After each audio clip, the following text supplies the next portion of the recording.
Welcome to today's Global Connections program. I'm Bill Miller. What is the Supplies Overseas Organization, commonly called SOS?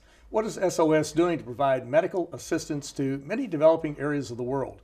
We'll be back in just a moment to talk about these and other important issues.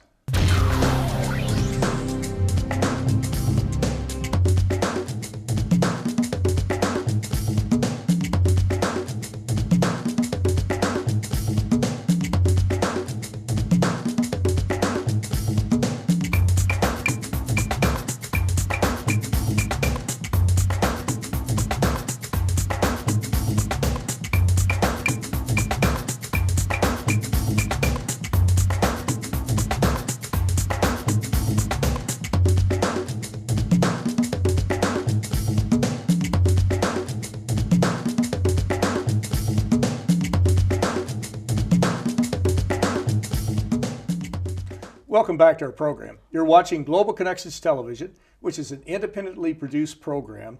The opinions expressed on Global Connections are solely those of the moderator and his guest. We would invite our viewers to go to the website, globalconnectionstelevision.com, and take a look at some of the previous shows, or take a look at this one again, and also to perhaps make some recommendations or suggestions as to future speakers and topics on Global Connections Television. Today we're looking at an organization called Supplies Overseas that is really doing some wonderful activities and helping people in many areas of the world. My guest today is an expert on the Supplies Overseas program. My guest today is Melissa Mershon. Melissa Mershon is the president and CEO of Supplies Overseas. Previously, Ms. Mershon was an elected official on the Board of Aldermen in the city of Louisville, and she also headed up the Department of Neighborhoods in the city of Louisville. Melissa Mershon, welcome to today's Global Connections program. Thank you so much, Bill. I'm happy to be here. I appreciate you being with me. Let's jump right into it, Melissa. What is the Supplies Overseas organization? When was it formed? Why was it formed? What do you do? Sometimes when something's complicated, you can kind of relate it to something else that people might know about. Think of having a dented soup can in a grocery store and a grocery cannot sell it, so they donate it to a food bank or some organization like Dare to Care. Well, we do that same kind of work except with surplus medical supplies. We are called a Medical Surplus Recovery Organization, an MSRO, because everyone likes acronyms. Mm-hmm. And we partner with hospitals, medical institutions, doctors' offices, individuals, and we ask them for those items that are useful, but they're not being used. And we have, for lack of better terms, a recycling bin or a collection bin, and those items are brought back to a warehouse. Now, we have to sort them, organize them, box them, count them, put them in good order, and then they are used to be sent to medically impoverished communities all over the world. That's very good. It's very necessary too. Well, you've got a website, and it's www.suppliesoverseas.org, and we're going to go to the website and take a look at one of the videos that you have there and take a brief clip, like a minute or so of it, and then we'll come back and talk about it. Let's go to the video, and we'll be right back. Great.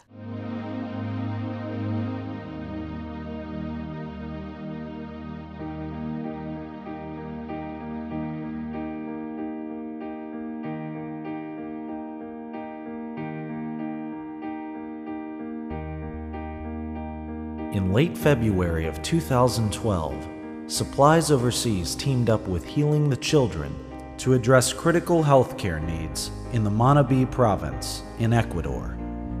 SOS not only provided 500 pounds of medical supplies needed to perform the surgeries, but months earlier, it had also shipped a 40-foot seagoing container filled with 7 tons of medical equipment and other supplies. Over that week, the medical team would go on to perform over 150 surgeries on children in both Manta and Puerto Viejo. Since 1993, Supplies Overseas has shipped more than 655 tons of medical surplus to 91 countries around the world. Melissa, that was very interesting about the overall operation and really how you deliver an immense amount of medical equipment around the world to help people in other parts of the world. I'm curious, how many countries are you operating in now? I think it's like 91 was mentioned or something like that. That may be an older video, I'm not sure. In our 23-year history, Bill, we have delivered supplies to over 100 countries around the world. Over 100 countries? Over 100. It's actually 101. 101, but who's counting? Exactly. It's over 100. That's the important thing. Well, that's very good. And the supplies that you get, most of these, or not all of them, come from individuals, from hospitals, from doctors. Do dentists participate? Absolutely. Anyone in the medical profession, Anyone. any way, shape, or form. So how do you reach out to these folks to get them involved in your program?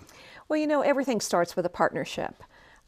If it's good for a hospital to recycle, then it's good for us. So it has to be a beneficial partnership.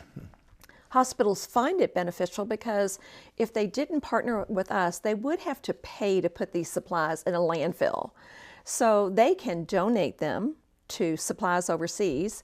And while most of our hospitals are not-for-profit, they still can use that partnership in their community benefit report, which is very important. It certainly is, yes. Now, you've been involved in many projects. You said 101 countries, but recently there was a project in Ecuador, and I believe that was mentioned in your video. But let's go and take another look at another part of your video. And again, our viewers are encouraged to go to suppliesoverseas.org to view the entire video. But let's go and take a look at that and come back and talk about it. Okay.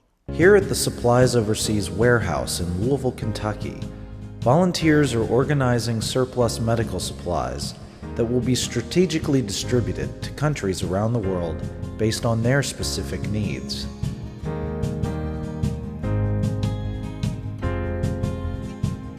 Donation bins in hospitals in Kentucky and around the region allow doctors and nurses to donate surplus medical supplies that are normally discarded. Equipment in the warehouse also comes mostly from hospitals as they upgrade their technology. Every piece of electronic equipment that comes through SOS is thoroughly checked by a professional to ensure full functionality prior to shipping. So after several months of planning, the container was ready for Ecuador. All of this was made possible by the efforts of our staff, donors, and volunteers here in Louisville, Kentucky. Melissa, tell me a little bit about the Ecuadorian project. How did you get involved in that? What exactly did you send to Ecuador, and where was it in Ecuador? Well, Bill, you know, the internet is a powerful thing. And through the internet, the government of the state of Manabi found Supplies Overseas. And they were very interested in upgrading and revamping the healthcare system in that state in Ecuador. And they partnered with us. They actually sent someone to Louisville who hand-picked out everything that they needed. That container was put together. It was shipped to Ecuador. When it gets there, they put it into a warehouse, and then they used it to distribute to hospitals, clinics, nursing homes. It went to orphanages. And since that first container was so successful, we have sent 4 continuing containers on to that one state in Ecuador. That's remarkable.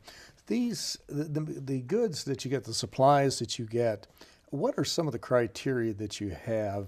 They have to be in fairly good shape. Working order. They have to be in working order. They have to be clean. How do you wait until people bring them in, or do you go out and pick them up, or how does that work? Both.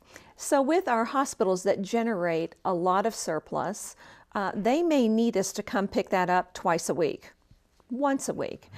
With an individual, they may have a pair of crutches that's been in a closet and someone's getting nagged that they keep falling out of the closet and say, you better go donate those quickly. Individuals will bring donations to our warehouse. With our large donors that have huge amounts of supplies, we go pick them up in a truck or a van. We have several volunteers who pick them up. And then when we need to pick up things that are far away in Paducah from Louisville or Cincinnati from Louisville or, in Evansville from Louisville, we use backhaulers. We partner with a medical supply company that's going to that hospital with a full truck. They offload what they're selling to that hospital. Their truck's now empty, and then they pick up the donations and bring them back to Supplies Overseas. Do you rely a lot on volunteers? I'm sure you have some paid staff, obviously, but how does that break down? How many paid staff versus volunteers? Well, Bill, we couldn't get our mission done without volunteers. Every single box of supplies in our warehouse, those boxes were hand-packed by volunteers. We have a huge staff of 3 people. Everyone else is a volunteer. So we must rely on volunteers to get our work done. Exactly right. They are invaluable, absolutely invaluable. When I left today, there was a church group in our warehouse. This week we had a nursing school, a church group, a high school group, a corporate group. So we'll take any group as a volunteer, because all you have to do is want to sort and group things together to be a successful volunteer for us.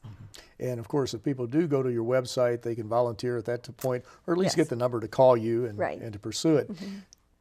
With this type of activity, I know there are other groups that are doing some of that. I know Rotary does a little bit of that. It depends upon the Rotary district, not all 533 Rotary districts around the world. But do you have other counterparts in other parts? Now, you're in Louisville, Kentucky, USA. You operate in southern Indiana, up in southern Ohio, all of Kentucky, that type of thing. But are there other groups in the United States, other groups in your area, and overseas too? Are there folks overseas doing the same type of activities? Well, I tell you, Kentucky should be really proud that we are the only MSRO in Kentucky. We're the only one doing this work, which is marvelous that it was established in Kentucky and it's now continuing to operate in Kentucky. There are only about 15 of these organizations in the United States.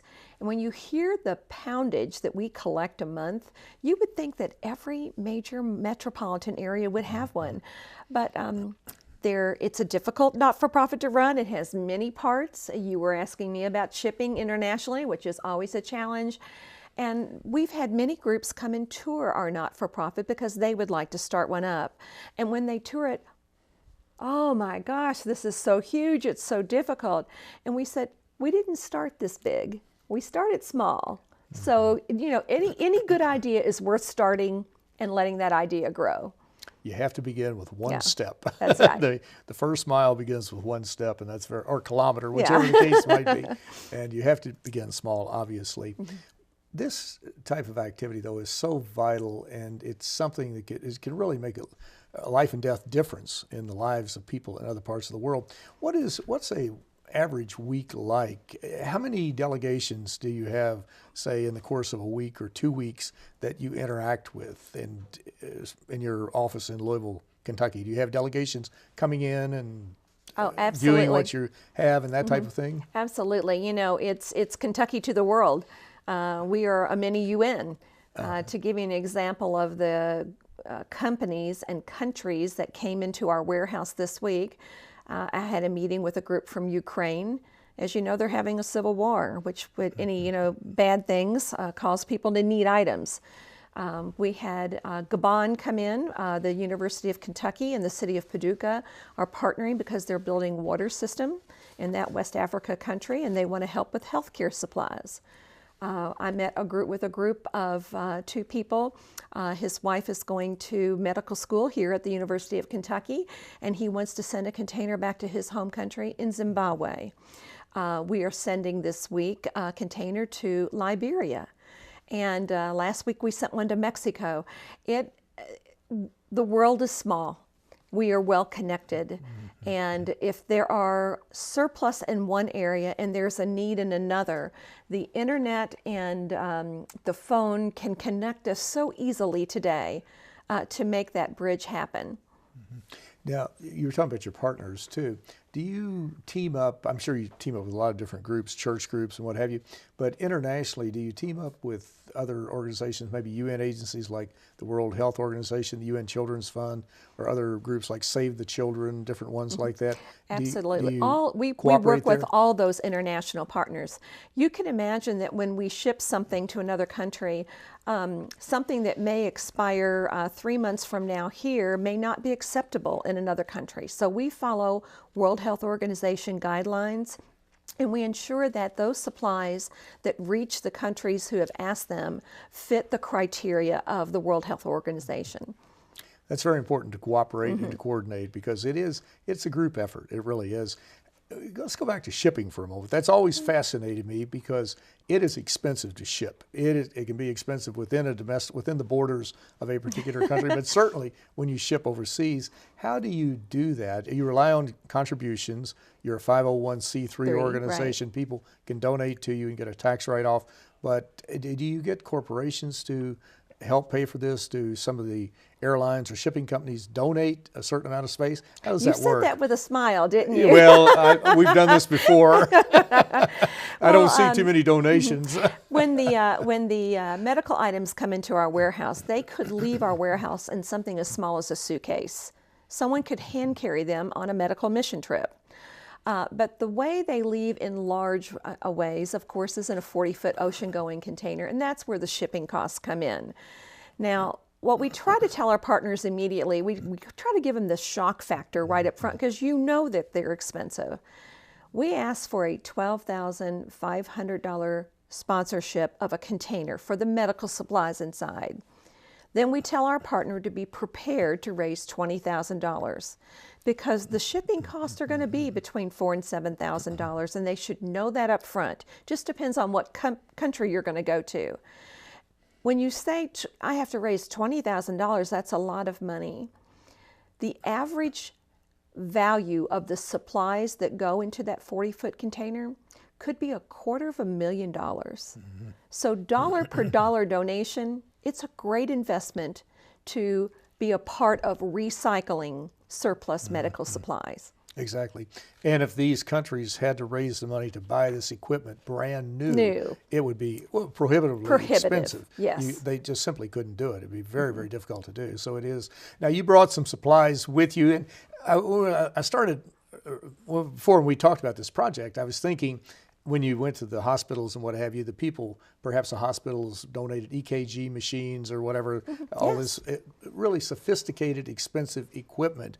But that can be part of it, but you could also have some other items that people could donate that maybe just be lying around their house that's in good condition. And you brought a few items with you. And when you think of equipment, now let's talk about equipment, because here's something simple.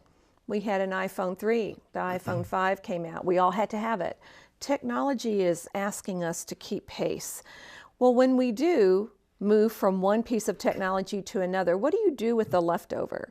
So when a hospital upgrades their beds, their EKG machines, their anesthesia machines, their baby warmers, their incubators, all of those very expensive equipment, thank God they are really socially responsible and are good environmental stewards and donate that item that they're no longer going to use to SOS. So we do get large equipment donations. But we collect 15,000 pounds a month.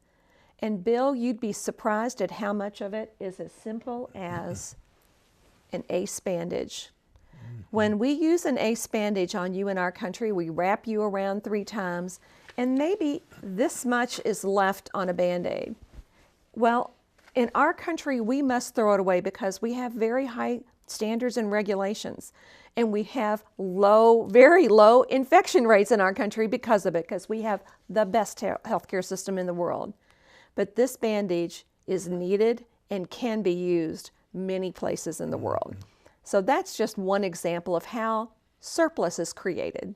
Exactly. So people can donate small and large items, inexpensive and very expensive items, depending upon what they have and what they'd like to move. This is a tremendous service, not only to the people who are the recipients of these medical supplies, but also the fact that this, partially used medical equipment, some of it has all kinds of, I guess, toxic materials in it. Not going to hurt you while it's here, but if you dump it in a landfill, then it certainly could. It could leach into the soil or into the water, and at a future date could pose a problem. So you're really providing a service on both sides, I think.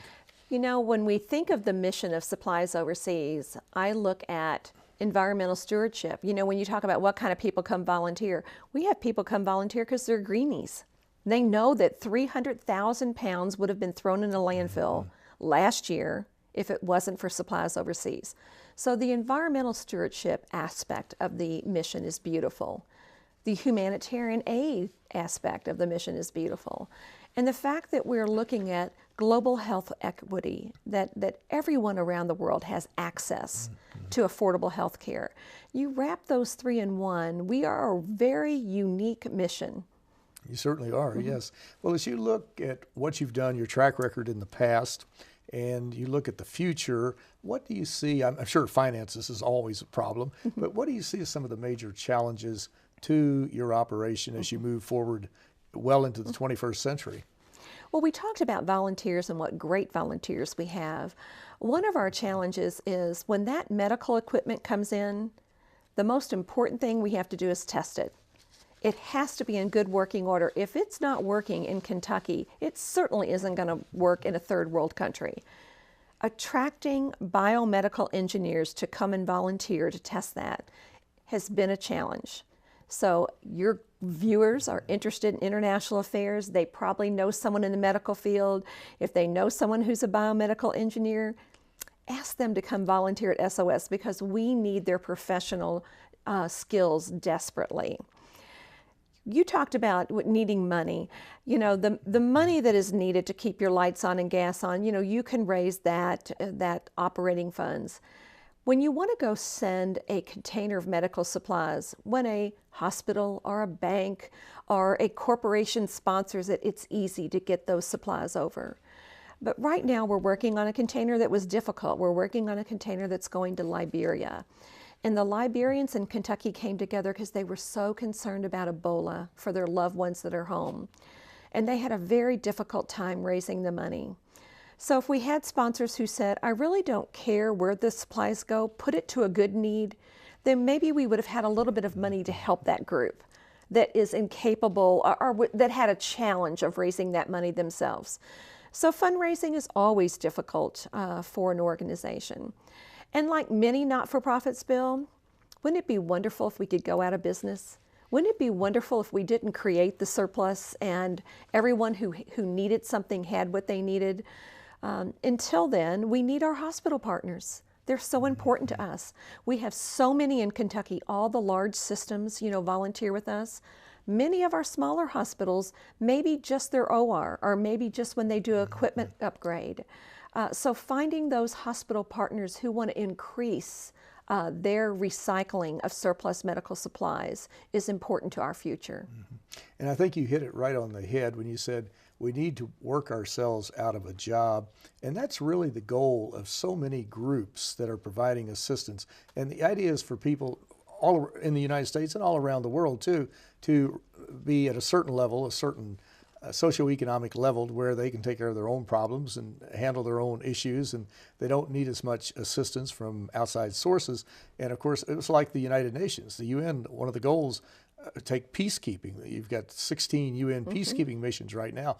One of the main goals is to work their way out of a job because once a peacekeeping mission is no longer necessary, then you know an area is peaceful, it's stable, people can develop their lives and not have to worry about being involved in a civil war. But that is really the main goal, I think, of your group and other organizations and service clubs too, to a large degree. You see a need, you come in, you help overcome that need, but then you phase out and let people deal with their own lives. But this is really, the supplies overseas is really a remarkable operation, and you've accomplished a tremendous amount in a very short period of time. But Melissa Mershon, who is the CEO and president, I want to thank you so very much for a very interesting and a very informative program. Thank you, Bill. Thank you. I'm Bill Miller. Thank you for joining us on today's Global Connections program.